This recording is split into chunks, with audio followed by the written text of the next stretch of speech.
plaît? Janine Gauthier. Alors racontez-nous comment ça s'est passé concrètement. Comment ça s'est passé? On faisait un barrage au rond-point de l'Europe à Montmarault. Et mon camarade et moi-même étions dans les derniers avant le péage. Donc il y a un véhicule qui s'est infiltré très très lentement, qui a avancé très lentement jusqu'à nous.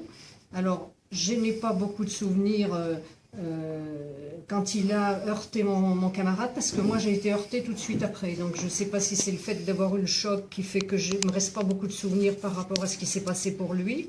Moi, en tout cas, il me reste quelque chose que j'aurais du mal à oublier, c'est le regard de cet homme. Un homme très tranquille au volant d'une énorme voiture, qui en imposait, et qui en imposait par son regard. Et son regard m'a dit, ça a été très très vite d'ailleurs, mais son regard m'a dit, si tu t'enlèves pas, je vais foncer. Et au moment où j'ai compris ça, il a accéléré, et je suis passée sous la voiture. Donc là, j'ai senti les deux roues de la voiture, une qui m'a écrasé le genou et l'autre le pied. En fait, après examen médical et radio et tout ça, il s'est avéré que j'avais une fracture du col du fémur qui a nécessité la pose d'une prothèse de hanche, l'évacuation 8 jours après d'un énorme hématome au niveau du genou.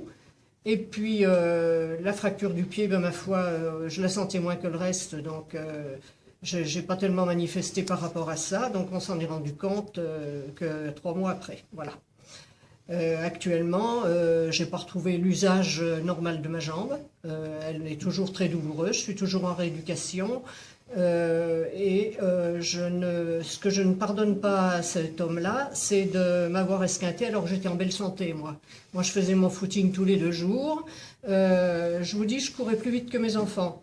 Donc aujourd'hui, j'ai vraiment du mal à accepter ça. Et qu'est-ce que vous envisagez maintenant, une fois la décision là qui a été rendue? Vous envisagez une suite? Ah oui, on envisage, enfin mon avocat me conseillera, mais on envisage de déposer une autre plainte pour aboutir, parce que c'est absolument inadmissible que quelqu'un m'écrase comme il l'a fait, sans être inquiété, il s'est enfui, et voilà, il est tranquille chez lui, et ça c'est tout à fait inadmissible, donc je pense qu'il voulait casser de la CGT, et en m'écrasant, il croyait écraser la CGT, mais il peut nous écraser tous, la CGT sera encore là.